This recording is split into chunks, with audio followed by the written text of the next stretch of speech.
Hey Bobcats, Mr. Flighto here.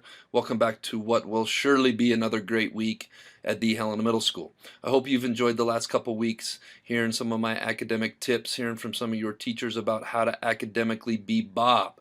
1/4 of being Bob is being a learner, and that is the whole reason we are here. And I'm hoping you guys are liking these tips that we are sharing with you. I have 5 more tips today, so let's buckle in and get attentive and get ready to learn about how to be Bob academically. Also, if you feel like doing some volunteer work for Mr. Blaz raking leaves, please go down the 7th grade neighborhood and talk to him. All right, without further ado, let's get going on Bob Lesson Academic Success Part 3. And as always, let's make it a great week at the Helena Middle School. All right, and we are off and running on Bob Lesson Academic Success Part 3. But first, let's be our best this week at HMS. Let's be safe, let's be responsible, let's be respectful, and let's be a learner.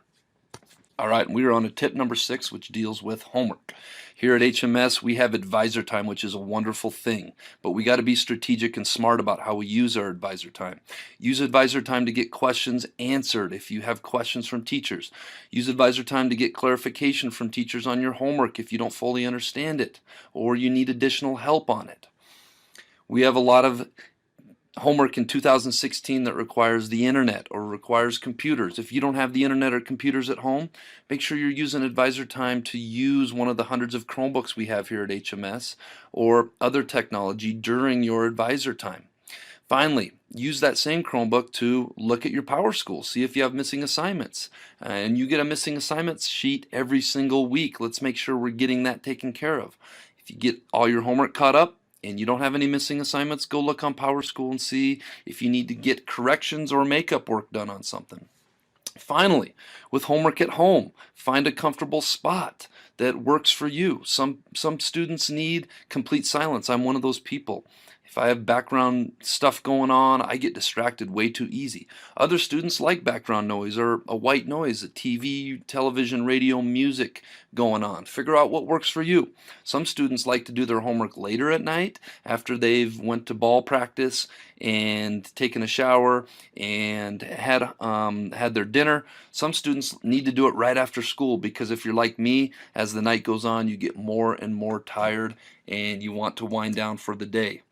So which is right for you? The answer is there is no right answer. What works for Johnny might not work for Sally. What works for myself might not work for Miss Pandis. Figure out what works for you, the right time in the environment, and make a dedicated time and environment decision and get it done. Tip number 7, be active in class discussions. Being active in class discussion helps you stay engaged and helps you keep your mind from straying. And I know 50 minutes is a long time for many of you to focus. If you're actively engaged in the class discussion, that 50 minutes is going to go a lot faster. Now let me clarify, this doesn't mean being active talking with your friends or being active trying to get your friends' attention. This is something that gets our Bobcats in more problematic situations. Off task is not a good thing. Let's stay on task, and the best way to stay on task is to remain active in class discussions. Don't be afraid of not knowing the answer or saying something stupid. Your teachers want you asking questions. They want to know if what they are teaching is getting through and you are understanding the material. Being active in class discussion helps them know that, and asking questions helps get that clarified so that if you're not on the right track, your teachers can get you on the right track. I just covered this. There's no such thing as a stupid question or comment. Okay, there's a extremely high chance someone in your class has the same question. Now, we do have some stupid questions and some stupid comments going on in classes, but 99 out of 100 times, that's not pertaining to what you were actually talking about in class. So if you're active and you have a question or a comment about the material you guys are talking about in class, that is a good thing, and ask it. There's no such thing as a stupid comment unless the comment is off subject or off task. We got to stay on task while we are in class. Tip number 8, be open to and ask for help when you need it. Every person in every aspect of life needs help from time to time. Myself, Mr. McKay, Mr. Boyle, your teachers, your parents included. Needing help does not mean you are not a good student, does not mean you are dumb or not smart. It is not only okay, but a reality that we all have weaknesses that we need help from time to time. I have tons of weaknesses. One of my weaknesses is technology stuff, and I go ask Mr. Myers all the time, or mechanical stuff. I got a neighbor, me and Mr. Kepler, shout out Mr. Kepler, we have a neighbor that's really good at mechanical stuff, and I lean on him all the time. It's normal. That's okay. If you do not understand something, ask for help. It is your responsibility to ask for help, clarification, or assistance. Your teachers are very smart people, but they are not mind readers. And they do not know that you need help a lot of times unless you open your mouth and you ask for help. So please, if you do need help with something, your teachers want to know. One of my favorite quotes is, to know your weaknesses is actually a strength. And what I'm saying is we have to be aware of our weaknesses in life so that if we are in a situation that is exposing our weaknesses, like mine, I'm bad with mechanical stuff, trying to fix my lawnmower. I know that's one of my weaknesses, then I reach out for help. Ask yourself, we just got midterms. What am I already doing well in terms of my academic success? And those things you're already doing well, let's keep it up.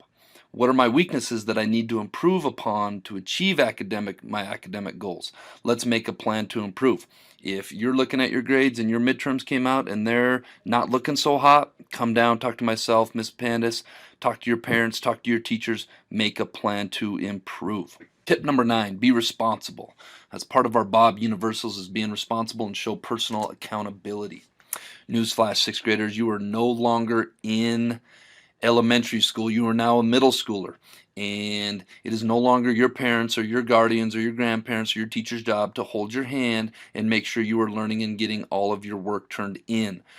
With the reality that you are a middle schooler now comes the expectation that we step our game up and we handle our business. Be engaged in your own learning. Come to school every day ready to rock and roll and ready to learn something new.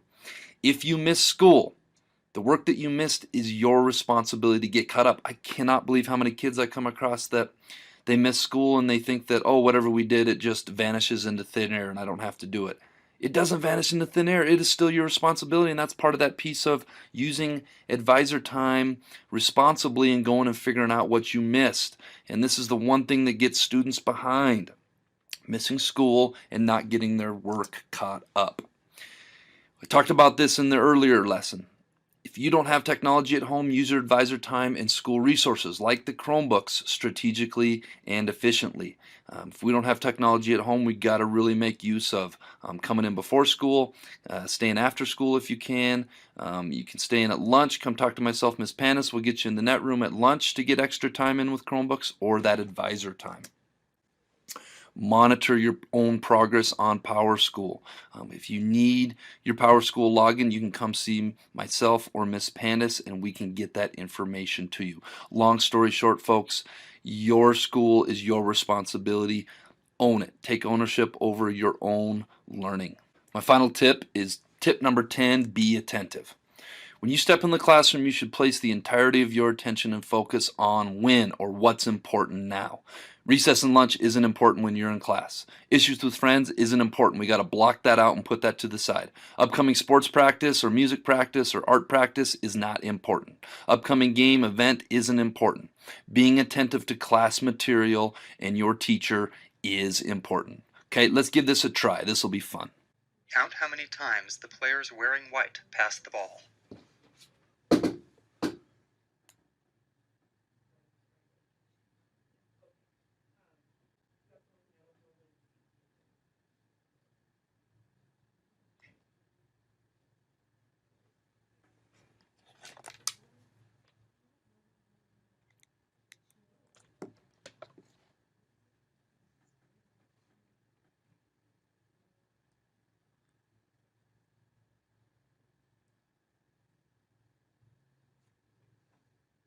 The correct answer is 16 passes. Did you spot the gorilla? For people who haven't seen or heard about a video like this before, about half missed the gorilla.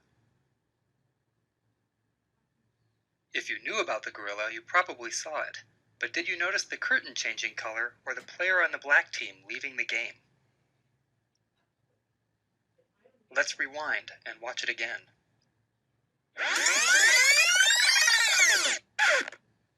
Here comes the gorilla, and there goes a player, and the curtain is changing from red to gold.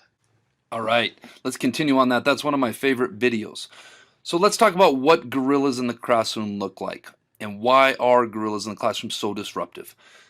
Gorillas in the classroom are anything that takes the attention off of what your teacher is trying to teach and takes focus away from other students learning and takes focus away from what the teacher is teaching.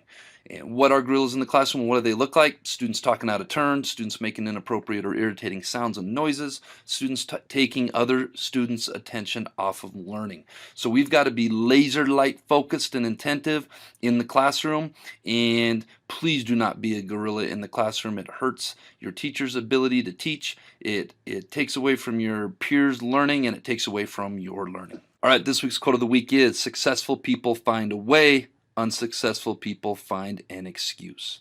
Successful people take these tips, implement it into their academics, and be successful. Unsuccessful people put the blame on other people, give me a reason why, give themselves a reason why they can't. All right, this week's Jelly Bean Question of the Week winners: Charlie Benson, Olivia Evanson, Blake Dudley, Layla Henry, Maddie Bender, Soleil Opadal.